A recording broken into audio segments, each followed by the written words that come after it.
Assalamualaikum warahmatullahi wabarakatuh. 안녕하세요. 내 이름 Dewi Arianti입니다.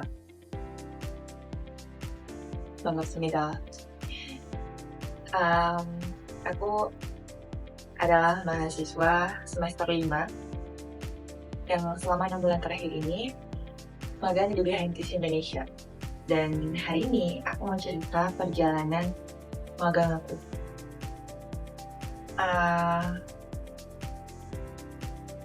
Awal magang pas interview, aku ingat banget ada satu pertanyaan yang cukup melekat di kepalaku sampai hari ini, yaitu apa mimpi dan impian kamu? Dan dengan santai, tanpa rasa bersalah, aku menjawab, aku pengen ke Korea.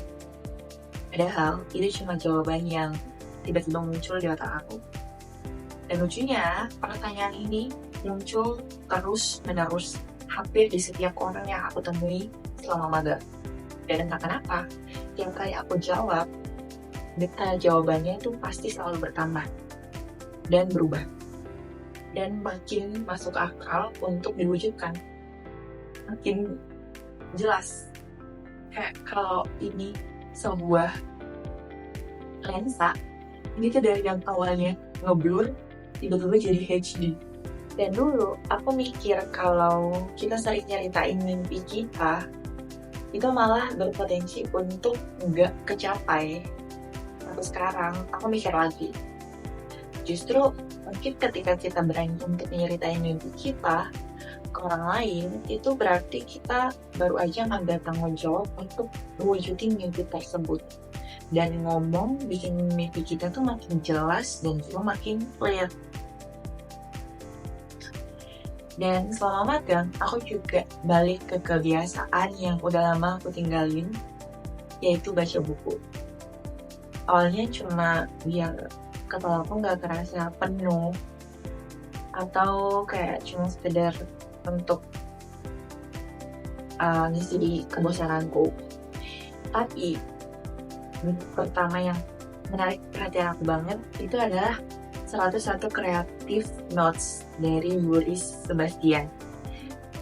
Itu ngejelasin kalau semua orang itu terlahir dengan kreativitas dan ngejelasin untuk nggak terjebak dalam rutinitas. Setelah baca sampai ke pertengahan, aku ngelihat satu buku yang judulnya Peace of Mind. Di buku ini, kita banyak belajar tentang pikiran manusia dan juga alam bawah sadar. Dan setelah selesai baca buku ini, aku lanjut buku The Transformation Life, dan itu ternyata emang sangat relate sama buku Peace of Mind.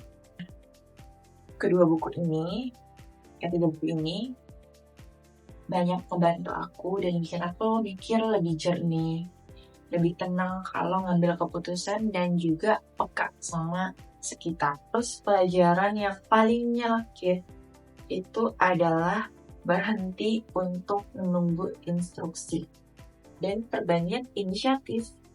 Terus jangan malu untuk bertanya dan stop berasumsi. Nah, setiap tugas kelar jangan lupa untuk update.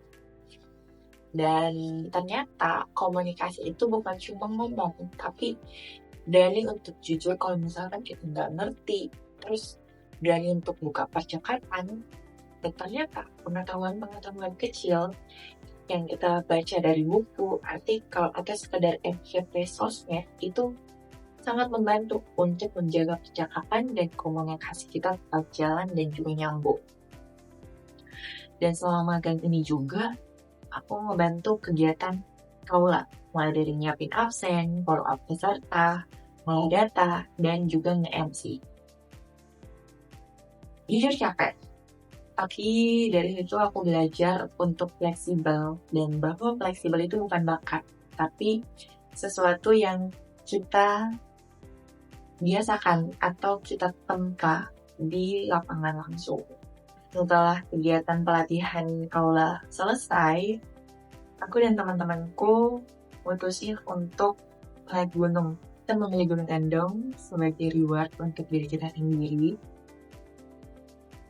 Dan karena kita cuma bertiga tanpa guide, kita ngurus semuanya sendiri. Dan ternyata semua skill magang itu kepake. Mulai dari bikin itinerary, manajemen waktu, komunikasi, dan perencanaan-perencanaan kecil lainnya.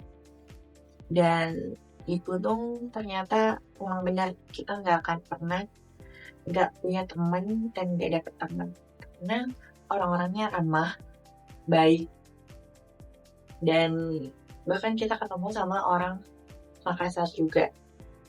Jadi bener-bener kayak ketemu teman-teman lama yang udah akrab banget, saling nyapa, saling nyemangatin, dan itu adalah pengalaman yang luar biasa. Dan pengalaman pertama aku, dan kayaknya aku tertarik untuk mencoba ke gunung-gunung lain. Dari semua itu, aku sadar kalau aku emang banyak berubah. Dulu aku takut untuk ambil keputusan cepat, tapi sekarang aku jauh lebih sigap. Dulu mikir 2-3 kali sebelum upload feed IG. Sekarang malah enjoy. Dan dulu tuh keringat dingin kalau disuruh MC. Sekarang kayaknya aku bisa ngambil mic tanpa drama. Dan perubahan ini gak lahir dari satu momen besar, tapi dari kumpulan hal kecil yang numpuk terus sampai akhirnya aku sadar kalau aku udah berjalan sejauh ini. 6 bulan ini gak selalu lancar, gak selalu happy, tapi ini jujur dan juga real. Dan itu cukup buat bikin aku ngerti sama ritme diri aku sendiri. Kapan harus maju, kapan harus istirahat, kapan harus gas, dan kapan harus belajar lagi. Dan kalau ada satu hal yang benar-benar aku bawa pulang dari 6 bulan ini, itu adalah keyakinan kecil kalau aku bisa mulai dari apapun, bahkan dari versi diriku yang dulu masih ragu-ragu banget.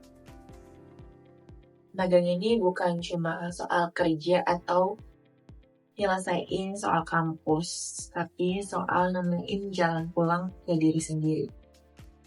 Pelan dan nyata. Dan kalau perjalanan ini ngajarin sesuatu,